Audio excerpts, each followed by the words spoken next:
అత్తలు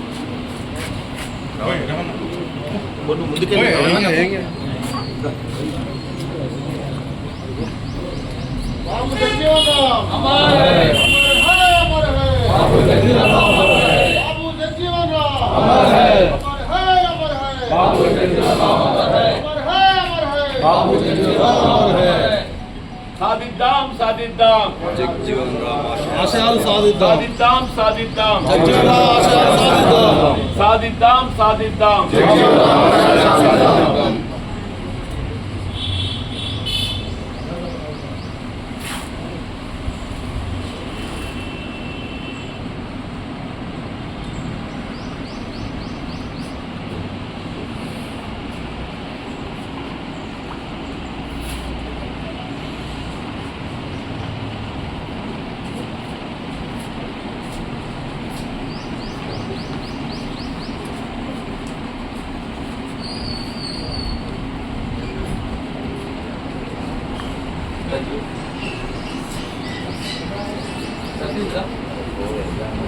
సతీష్ చెప్పండి సింగర్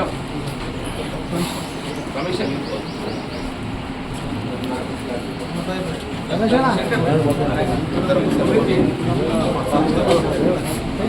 సైడ్కి జాగండి ఇద్దరు ఒక్కసారి పోతే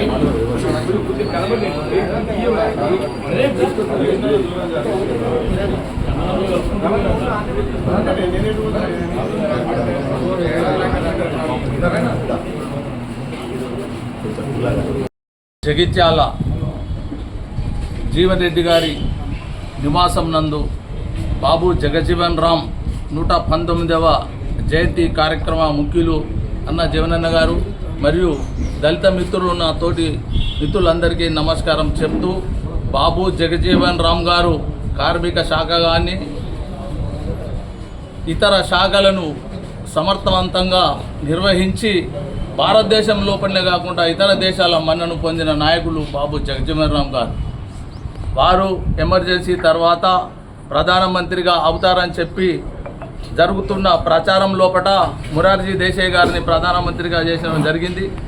మధ్యల సంక్షోభంలో కూడా చరణ్ సింగ్ గారిని కూడా ప్రధానమంత్రిని చేసినారు తప్ప బాబు జగజీవన్ రామ్ను అన్ని అర్హతలు ఉన్నప్పటికీ ప్రధానమంత్రి హోదాలు చేయాల్సిన అధికారం ఉన్నప్పటికీ వారిని చేయకుండా ఒక కులమే అడ్డం వచ్చిందని చెప్పి ప్రచారం జరిగిన రోజుల లోపల వారికి ప్రధానమంత్రి అవకాశం కోల్పోవడం జరిగింది. ఏది ఏమైనప్పటికీ వారు చూపిన బాట లోపల భారతదేశం లోపల అందరూ నడుస్తూ వారి ఆశయాలను ముందుకు తీసుకుపోవాల్సిన అవసరం ఎంతైనా ఉంది. ఈ ఏప్రిల్ మాసం లోపల బాబు జగజీవన్ రామ్ గారు అంబేద్కర్ గారి జయంతోత్సవాలు రావడం నిజంగానే మా దళితులంతా అదృష్టవంతులుగా భావించాలని చెప్పి మనవి చేసుకుంటూ నాకు అవకాశం ఇచ్చిన అందరికీ నమస్కారం చెప్తూ ముగిస్తున్నాను. జీవారెడ్డి గారి నివాసంలో బాబు జగజీవన్ రామ్ గారి జన్మదినం చేసుకోవడం మీ అందరికీ నేను శుభాకాంక్షలు తెలియజేసుకుంటున్నాను.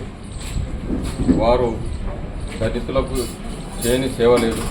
50 సంవత్సరాల పార్లమెంట్ సభ్యునిగా ఉండి 30 సంవత్సరాలు కేంద్ర మంత్రిగా ఉన్నారు.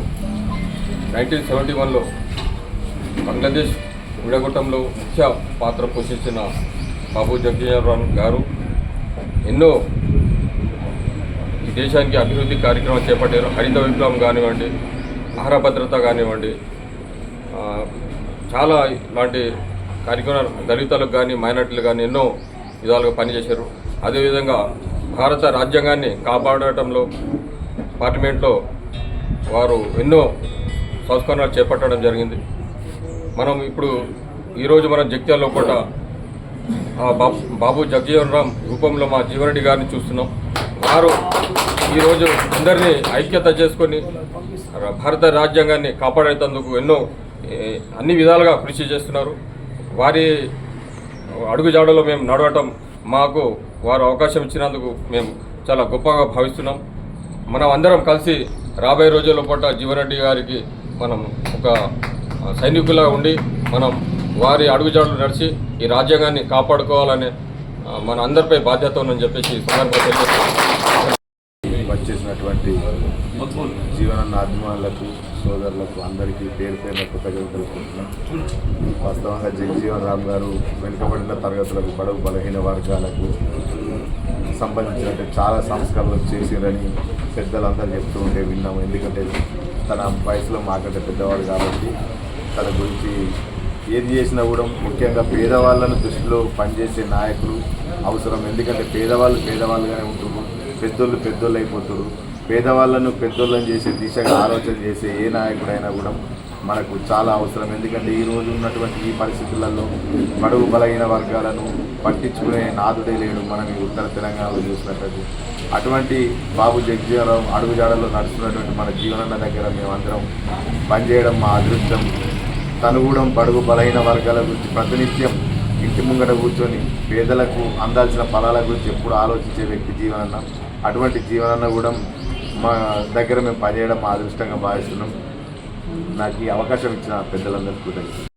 పూజ్య బాపు జగజీవనరామ్ గారి 119వ జయంతి ఉత్సవ కార్యక్రమంలో పాల్పంచుకుంటున్నటువంటి మా మిత్రులు సహచరులు పూజ్య బాపూజీ జగజీవనరామ్ గారి అభిమానులు అందరికీ హృదయపూర్వకంగా అభినందనలు తెలియజేస్తూ, వాస్తవంగా ఈ దేశ స్వాతంత్రం కొరకు ఆనాడు మహాత్మా గాంధీ ఆధ్వర్యంలో చేపట్టినటువంటి ఒక స్వాతంత్ర ఉద్యమంలో పాల్గొని స్వాతంత్ర సమర యోధుడిగా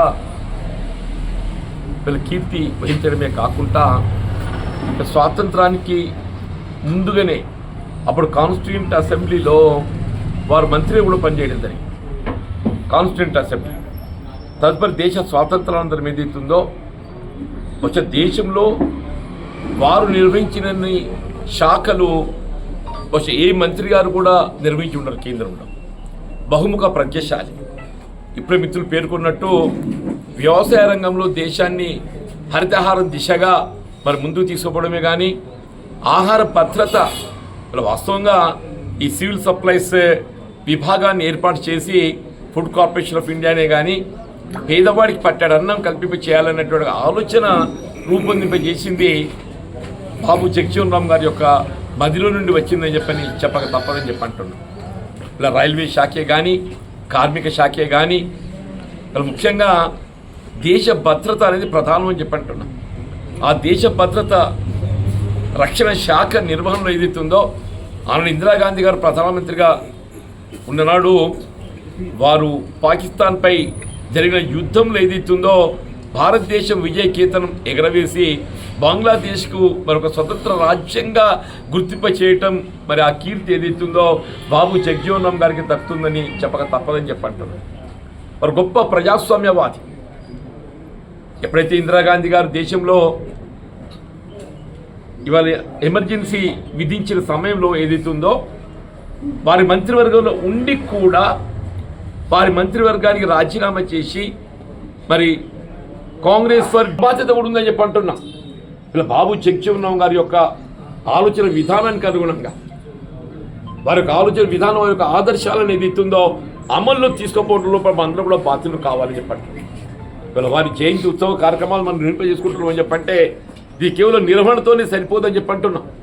ఇలా ప్రభుత్వాలు ఏదైతున్నదో మీరు ఏ బాబు జగజీవనరామ్ గారి యొక్క జయంతి ఉత్సవ కార్యక్రమం నిర్వహింపజేస్తున్నారు. రేపు 14th April అంబేద్కర్ గారి జయంతి ఉత్సవ కార్యక్రమం నిర్వహించుకోవడం అని చెప్పి అంటున్నాం. ఇలా మహనీయుల జయంతి ఉత్సవ కార్యక్రమం నిర్వహించుకోవడం అని చెప్పంటే వారి యొక్క ఆశయాలు ఆలోచన విధానాన్ని అమలుకు కార్యాచరణ రూపొందించి అమలు చేయడం ప్రధానమని చెప్పి అంటున్నాం. మీరు ఎంతవరకు ఆ మహనీయుల ఆలోచన విధానాన్ని కార్యరూపం ఇచ్చి దాన్ని అమలు చేపట్టలేరో మరి వారి జయంతి ఉత్సవ కార్యక్రమాలు కేవలం ఏదైతుందో మరి ప్రకటనలకే పరిమితమైన ఒక పరిస్థితి కనబడుతుందని చెప్పంటున్నాం. కాబట్టి దయచేసి ఏదైతుందో ఇలా ప్రభుత్వం ఏదైనా కానివ్వని చెప్పడం బాధ్యతగా భావించాలి. మనం కూడా మనకున్నటువంటి ఒక పరిధిలో మనం కూడా బాధ్యత భావిస్తామని చెప్పంటాం. మరి మనకి ఏ హోదా ఉంది లేదు అని చెప్పని కాదు, మరి మనకి ఏ హోదా మనం పొంది లేకపోవచ్చు కాక అంత మాత్రాన్ని ఏదైతుందో మన బాధ్యతలు మనం విస్మరించరాదు అని చెప్పంటున్నాం. మనకున్నటువంటి ఒక అనుభవంతో రాజ్యాంగ పరిధిలో నిరుపేద వర్గాలు కల్పించాల్సినటువంటి హక్కులు కల్పింప చేపట్టడానికి ముఖ్యంగా దళితులు బలహీన వర్గాలు అల్పసంఖ్యాక వర్గాలు మా ముస్లిం సోదరులే కానివ్వండి చెప్పంటున్నా, మా ఆడబిడ్డలే కానివ్వండి చెప్పంటున్నా, ఇవాళ రైతాంగమే కానీ రైతు కూలీలే కానివ్వండి చెప్పంటున్నా, మా యువమిత్రులే కానివ్వండి విద్యార్థి లోకమే కానివ్వండి చెప్పంటున్నా. నేను వారికి అండగా నిలవడం ఆ బాధ్యతగా నేను భావిస్తాను చెప్పంటున్నా. నా ప్రజా జీవితంలో ఉన్నంత కాలం చెప్పంటున్నా, నా సుదీర్ఘ ప్రజా జీవితం ఇలా 4 దశాబ్దాలు గడిచిపోయింది. ఆ సుదీర్ఘ ప్రజా జీవితం 4 దశాబ్దాలు గడిచిపోయింది. వీళ్ళ జీవితం చివరి అంకం వరకు ఏదైతుందో వీళ్ళ మహనీయులను ఆదర్శంగా తీసుకుంటుంది. వీళ్ళు బాబాసాహెబ్ అంబేద్కర్ గారు అందించినట్టుగా రాజ్యాంగ ఫలాలను వారికి హక్కుగా అందింపచేయటం, వీళ్ళు నిమ్న వర్గాలకు ఏదైతుందో ఆ మహనీయుడు అంబేద్కర్ గారి యొక్క రాజ్యాంగ ఫలాలను కల్పింపజేయడానికి వారి జీవితకాలం కృషి చేసినట్టుగా బాబు జగజీవన్ రామ్ గారిని ఆదర్శంగా తీసుకుంటే ఏదైతుందో మరి ఆలోచన విధానానికి అనుగుణంగా నేను పనిచేయటం, దాన్ని మీరందరూ కూడా నాకు సహచర్యులు మరి తోడు నిలుస్తున్నందుకు నేను ప్రత్యేకించి మీ అందరికీ ఏదైతుందో నేను ధన్యవాదాలు చెప్తాను.